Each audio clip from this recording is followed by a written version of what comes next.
What's going on, everybody? Wade for the Kingdom Report, back with you once again, covering all the latest Disney news headlines from coast to coast and around the world. If you haven't done so already, make sure you are subscribed to us with that notification bell turned on. If you don't have that notification bell turned on, you won't know whenever a Disney news update drops. And you certainly want to be informed, don't you?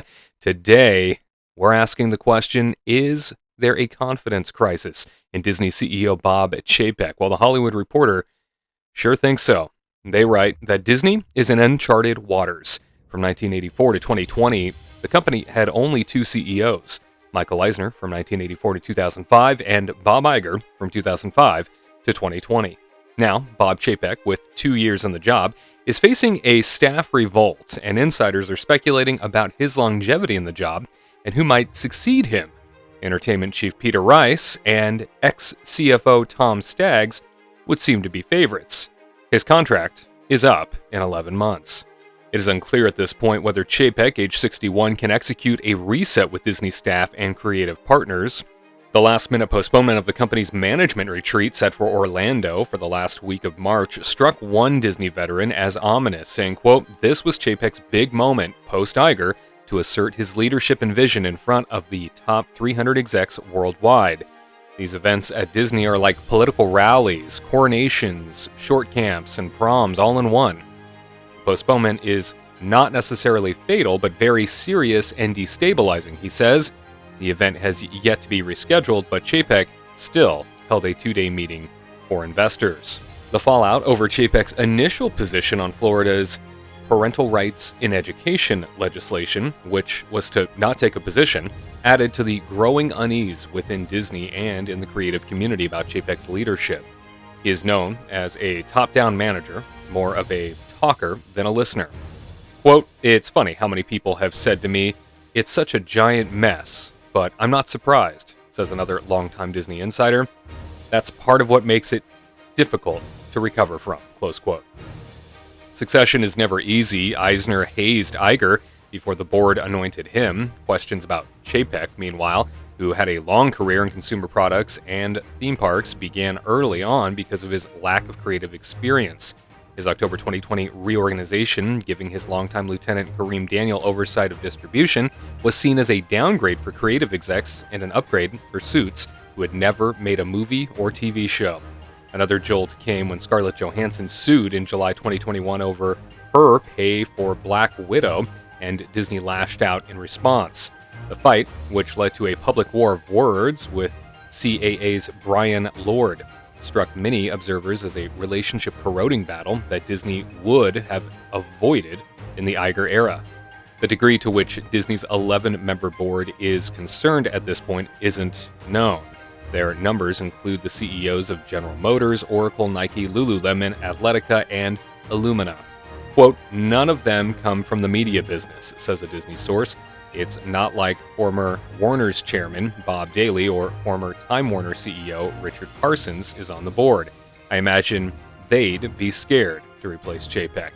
But a longtime executive at the company isn't so sure, saying, quote, "They've got some CEOs on there that I think know when someone's a problem," he says, adding pointedly, quote, "The chairman of the board is gay.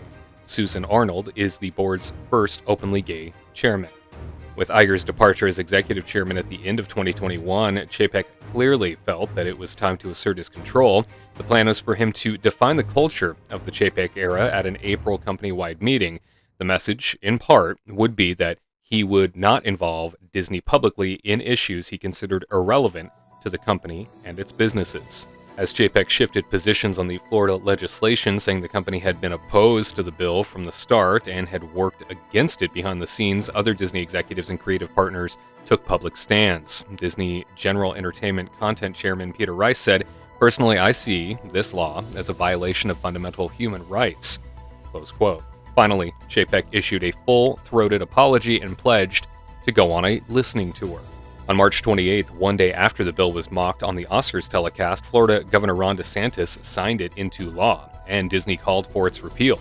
But a Disney veteran says Chapek should have been able to frame the company's opposition to the law earlier in a way that wouldn't have opened the door to attacks on woke Disney from DeSantis, by acknowledging the need to protect children from harmful content. Quote, Was this one really that hard? He asks. Now, he says, Disney has managed to piss off both sides at once, close quote. There are those within Disney who hope Chapek has already learned from his mistakes and will learn more from his listening tour, that he can win some trust and move forward.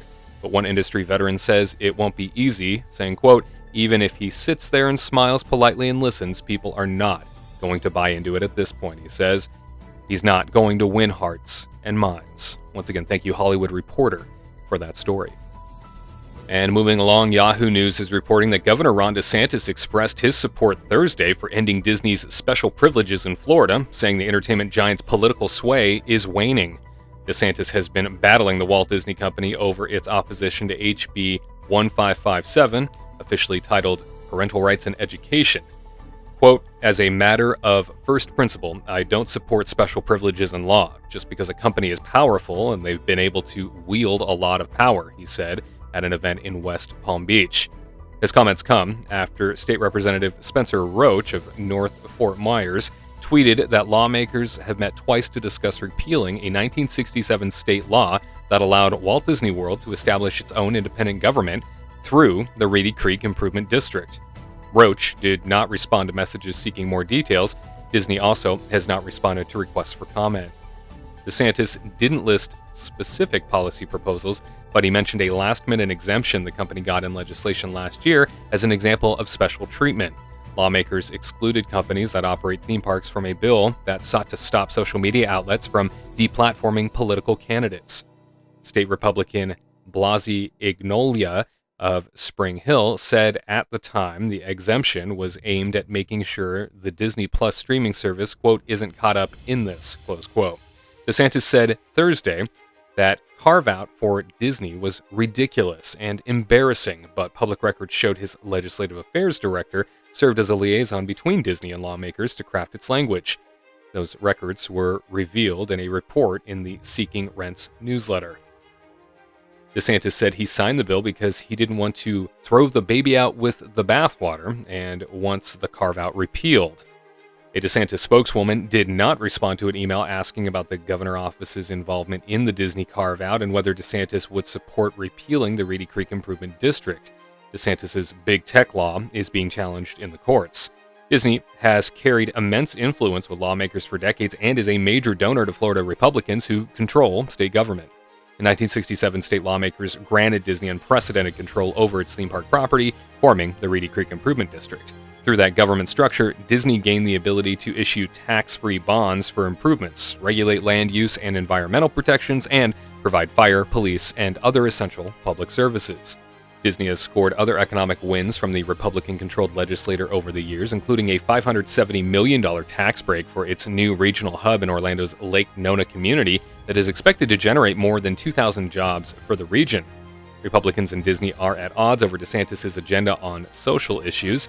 Disney issued a statement that HB 1557, quote, should have never passed and should have never been signed into law, close quote, and vowed to work to get it repealed or overturned in the courts. DeSantis said lessening Disney's influence in Florida politics would be good for the state, saying, quote, I just don't think you have very many people in the legislature anymore who are going to be able to defend a lot of what has been done over many, many years to really have them almost govern themselves in some of these things, DeSantis said. You know, that was probably never appropriate to start, but it's certainly not appropriate now. Close quote. The political firestorm surrounding the Walt Disney Company continuing to rage on, no doubt dividing the cast member employee base within the organization and now dividing many consumers across the country and around the world. Many people feeling flustered with the Walt Disney Company's position on this matter and others feeling like perhaps they haven't done enough. What do you think? We'd be interested in hearing your perspective down in our comments section. As always, please keep it respectful.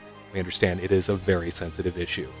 And my friends, I want to thank you for being with us for another Disney News Update. Make sure you are subscribed to the channel with that notification bell firmly pressed, and if we've earned it, a thumbs up means an awful lot. For the Kingdom Report, I'm Wade Heath. We'll see you next time for another installment of the Disney News Update. To all who come to this happy place, welcome.